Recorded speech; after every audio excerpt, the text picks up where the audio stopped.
What's up guys, Chief here. Today I wanted to go ahead and make a video about a Protoss build I've been using to pretty good success lately on the ladder. I have recently switched over to Protoss from Zerg, and this build has helped me a lot.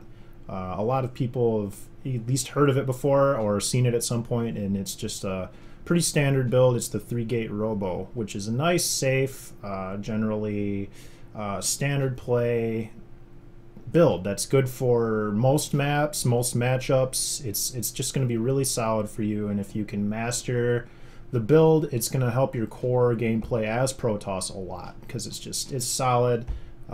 It's, you know, even if it gets scouted, it's not going to matter all that much. They can scout all you want. You don't have to do a whole lot of scouting. It doesn't really matter exactly that you know what your opponent is doing, which is important for a lot of people. We're not playing, you know, at the master level, at the grandmaster level, even diamond, platinum. A lot of us are lower than that, so we don't do a lot of the things that maybe we need to use these higher tiered builds.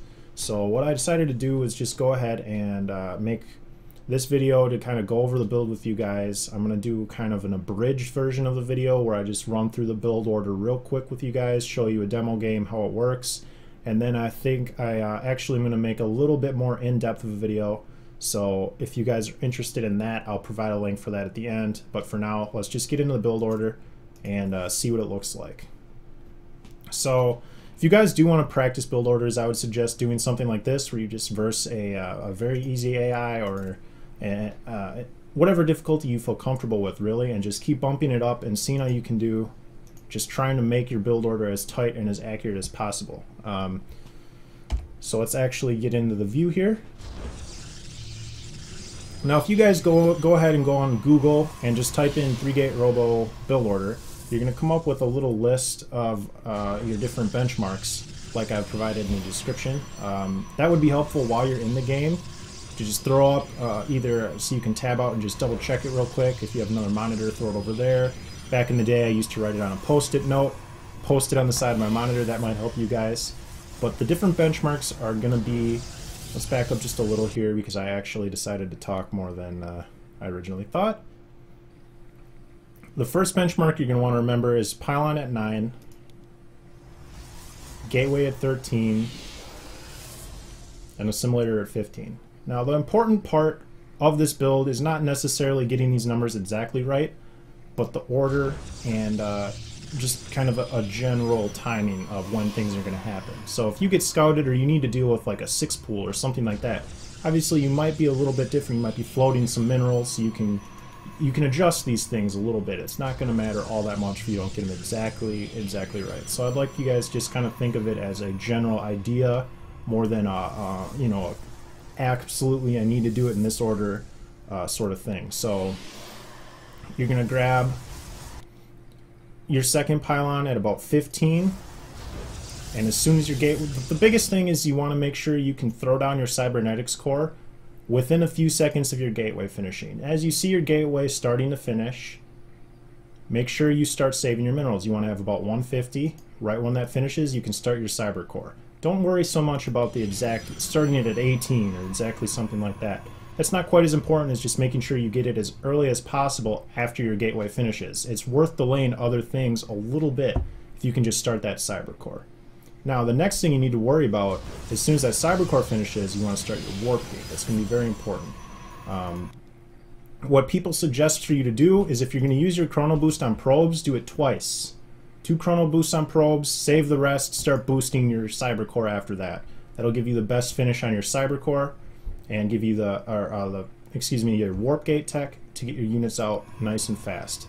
Now as soon as you start that, throw down your second gas. Remember to keep adding in your pylons. Again, not too worried about the exact number of your of when your pylons need to be, when your gateways need to be. You're just going to add pylons as you need them. Never cut your probes. Always continue manufacturing your probes until you get to like 20. You could stop. You don't need to. You can go all the way up to 24. It doesn't matter all that much.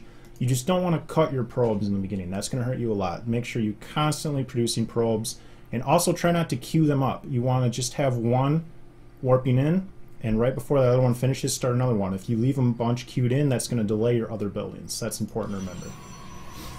So continue adding gateways while your Warpgate Tech goes on. You want to get to 3 gateways. 1, 2, 3. And then with your next 200, I believe, minerals, you're going to want to add your Robo facility. You shouldn't be really limited on gas at this point. The suggested units to build out of your first gateway in this order would be Zealot. Once that finishes, your Cyber Core should pop up and you can make a Stalker. And then after that, you can make a Sentry to use up some of your extra gas, but stay light on the minerals. So it works out really nicely. As you can see, I'm at a nice, not floating many minerals, many gas. I have 1 of each. I was able to throw down my Robo Bay. The Warpgate Tech's almost done.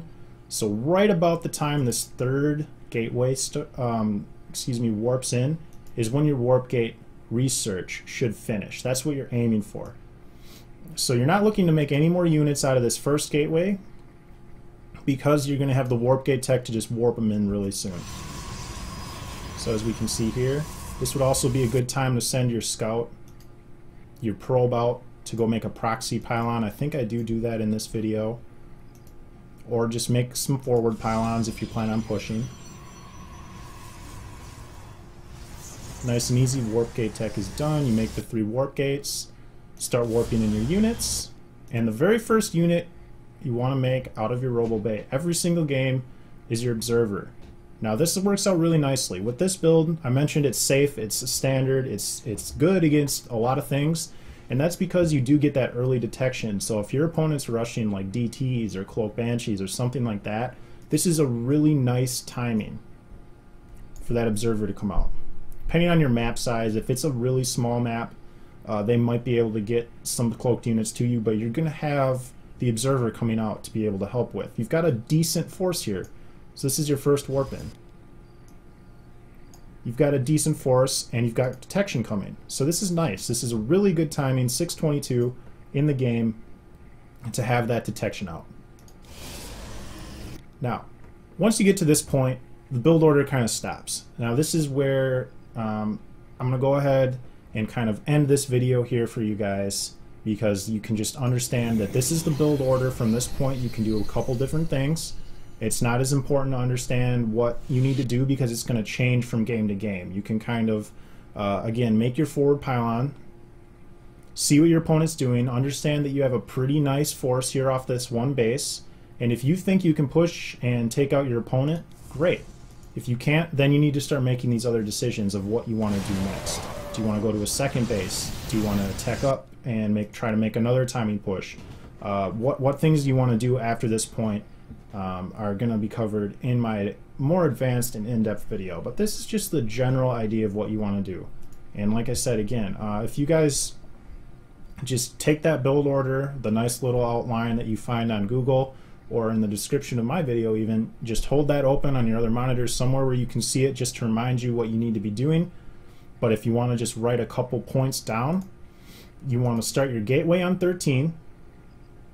Gateway on 13. As soon as that finishes, you want your Cyber Core. As soon as your Cyber Core finishes, you need to start the Warpgate and boost that Warpgate Tech as much as possible. Now from that point on, add 2 more gateways, add your Robo. That's it. That's all you got to do. Get your second gas, add 2 more gateways, add the Robo. Don't get supply capped, don't cut probes, you're going to be fine. You don't have to worry about making sure you get your pylon, you know, your 4th pylon on 30 supply. It doesn't matter. It can, but it most likely won't end your game one way or another. So hope this helps you guys out. If you'd like to learn a little bit more about different timings with this build or what it's can transition into, I'm going to go ahead and make a little bit more in-depth of a video using the same exact replay and kind of cover my thoughts about what you could transition into, why you should do that, against what matchup you should do that, just different thoughts. So if that interests you guys, please check it out. Otherwise, thanks for watching, guys, and I hope this helped you guys out a little bit. Like I said, I was playing in Platinum as Zerg, and I switched to Protoss, start of a new season, and I just had a heck of a time winning. I lost like 9 games in a row, and when I finally decided, look, I'm just going to play standard, I'm going to try to work on my mechanics, and I used this build to do that. I saw a really big improvement. So I would suggest maybe trying that and just focusing on things like mechanics and just general strategy revolving around getting to know Protoss rather than just focusing in so hard on what build you need to be doing and why. It doesn't matter as much as learning your mechanics and using just a standard opening that's going to be good against a wide variety of things. So that's my opinion. I'm not a pro gamer. I might be wrong, but that really helped me, so I hope it can help you guys. If you guys have any questions, comments, requests for videos, I plan on this being part of a kind of series about learning how to play StarCraft and just getting better at StarCraft. So please leave them in the description. Otherwise, if you guys want, please check me out on one of my social media outlets, as well as, of course, on Twitch. I stream regularly. I'd love to see you guys there. And let me know what you guys think about this video. Really, it means a lot to me. So thanks a lot, guys, and have a nice day. See you later.